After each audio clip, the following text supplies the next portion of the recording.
Welcome back to my YouTube channel A to Z info. दोस्तों, आज मैं आपको सीटेट के ताल्लुक़ से कुछ ऐसी बातें बताऊंगा जो कि बहुत ज़रूरी होती हैं। जैसा कि हमने इससे पहले भी वीडियोस बना दिए हैं और उर्दू के MCQ उसमें डाल दिए हैं, लेकिन आज हम ये सीखेंगे कि सीटेट का जो पैटर्न है, सिलेबस है, वो क्या है, उसमें किस तरह के क्वेश्चंस आते हैं। तो आइए हम चलते हैं पॉइंट की तरफ। जैसा कि आप लोग देख रहे हैं, सीटेट फर्स्ट पेपर, इसमें दो पेपर्स होते हैं। एक होता है फर्स्ट, दूसरा सेकेंड। फर्स्ट पेपर क्वालिफाई करने के बाद एक आदमी 1 to 5 के लिए एलिजिबल हो जाता है टीचर बनने के लिए, और सेकेंड पेपर में 6 to 8 के लिए एलिजिबल हो जाता है। तो आज हम जो बात करेंगे वो हमारा है फर्स्ट पेपर। फर्स्ट पेपर के संबंधित हम बातें करेंगे, जिसमें टोटल आपके जो मार्क्स होते हैं 150 यानी 150 मार्क के होते हैं। तो आइए हम चलते हैं सिलेबस की जानिब कि किस तरह का सिलेबस उसमें होता है और कैसे क्वेश्चंस आते हैं, क्या क्या होते हैं। क्योंकि ये बहुत ज़रूरी चीज़ है। बच्चे एग्ज़ाम की तैयारी करते हैं लेकिन सिलेबस के पैटर्न को नहीं समझ पाते हैं, जिसके बुनियाद पे वो तैयारी तो इतनी कर लेते हैं कि किसी सब्जेक्ट में पूरा करके आ जाते हैं और किसी सब्जेक्ट को छोड़ जाते हैं। तो ऐसी गलती से बचने के लिए हम उसका पूरा पैटर्न आपको बताने जा रहे हैं। देखिए, पेपर फर्स्ट में ये आपके 5 सब्जेक्ट्स के होंगे। पहला आपका होगा CDP, child development and pedagogy, जिसमें से आपको 30 सवाल दिए जाएंगे और हर एक 1 नंबर का होगा। दूसरा होगा AVS, इन्वायरमेंटल स्टडीज़, ये भी आपका 30 नंबर का होगा। और उसके बाद आपका तीसरा जो है वो मैथ होगा। इसमें मैथ सबके लिए कॉमन होता है। मैथ जो होता है इसमें सबके लिए कॉमन होता है, ऑप्शन नहीं होता है। ये भी 30 नंबर का होता है। और उसके बाद 2 लैंग्वेज इसमें होता है, first language, second language. CTET का आप फॉर्म भरते हैं जब, तो उसमें आपको लैंग्वेज चूज करने के लिए बोलता है कि फर्स्ट लैंग्वेज में आप क्या रख रहे हैं, सेकंड लैंग्वेज में आप क्या रख रहे हैं। और दोनों में जो मार्क्स होते हैं वो आपके 30 मार्क्स होते हैं, फर्स्ट लैंग्वेज हो या सेकंड लैंग्वेज। ये हमने समझ लिया कि 5 होते हैं, अब पाँचों के 30-30 नंबर होते हैं। इस तरह टोटल हमारा 150 मार्क्स का हो जाता है। अब समझने की ये ज़रूरत है कि इसके अंदर सवालात कैसे आते हैं, क्वेश्चंस किस टाइप के होते हैं। तो ये चाइल्ड डेवलपमेंट पेडागोजी जो होता है, ये साइकोलॉजी के रिलेटेड इसमें क्वेश्चंस होते हैं। जैसे कि जीन पियाजे का थ्योरी है, पूछ लेगा कि जीन पियाजे ने जो स्टेजेस बताए हैं डेवलपमेंट के लिए या चाइल्ड बच्चे के बर्थ के लिए, वो क्या क्या है, वो पूछ लेगा।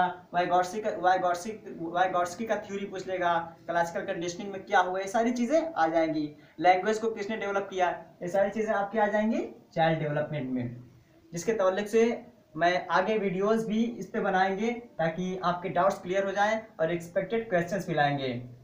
अब आइए देखते हैं EVS। ये EVS क्या है।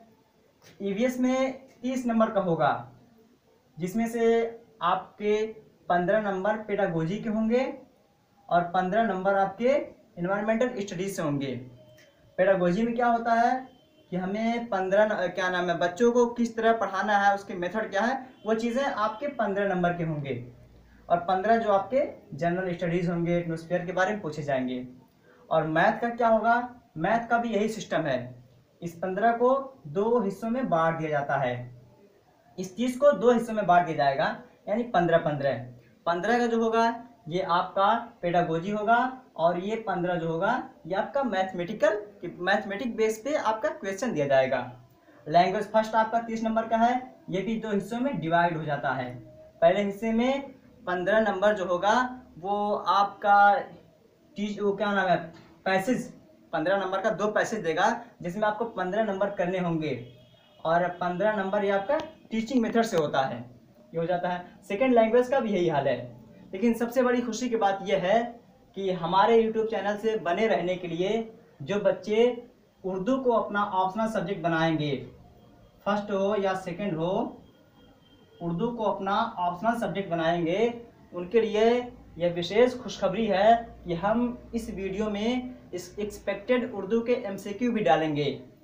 स्पेशली उर्दू के एक्सपेक्टेड क्वेश्चंस डालेंगे। जो बच्चे उर्दू के लिए तैयारी कर रहे हैं उनके लिए काफ़ी बेनिफिशियल होगा।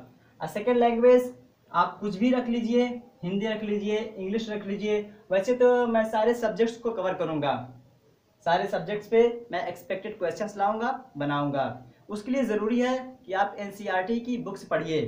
एनसीईआरटी की बुक्स पढ़ने के साथ साथ आप क्या नाम है प्रीवियस ईयर के जो क्वेश्चंस है उसे लीजिए, हल कीजिए, ताकि आपको ये पता चले कि आपकी कमज़ोरी कहाँ है और आप किस फील्ड में मजबूत हैं।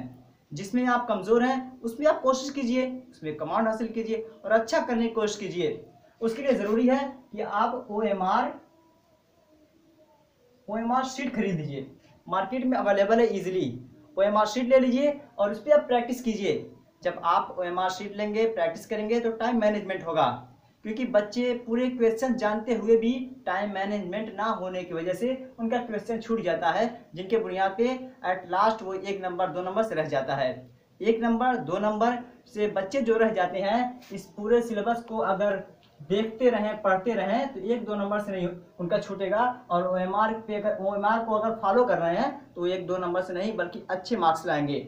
और मेरी कोशिश यही रहेगी कि हर वो फील्ड जो एक्सपेक्टेड क्वेश्चंस हो सकते हैं मैं आपको दे सकूं, CDPA का भी, EVS का भी, मैथ का भी, लैंग्वेज फर्स्ट सेकेंड जो भी हो, लेकिन स्पेशली उर्दू के मैं ज़रूर डालूंगा जो क्वेश्चंस आने वाले हैं। अगर अभी तक आप लोगों ने मेरे YouTube चैनल को सब्सक्राइब नहीं किया है तो सब्सक्राइब कर लें और कमेंट करके बताएं और शेयर करना ना भूलें। चलिए मिलते हैं नेक्स्ट वीडियो में। Thank you.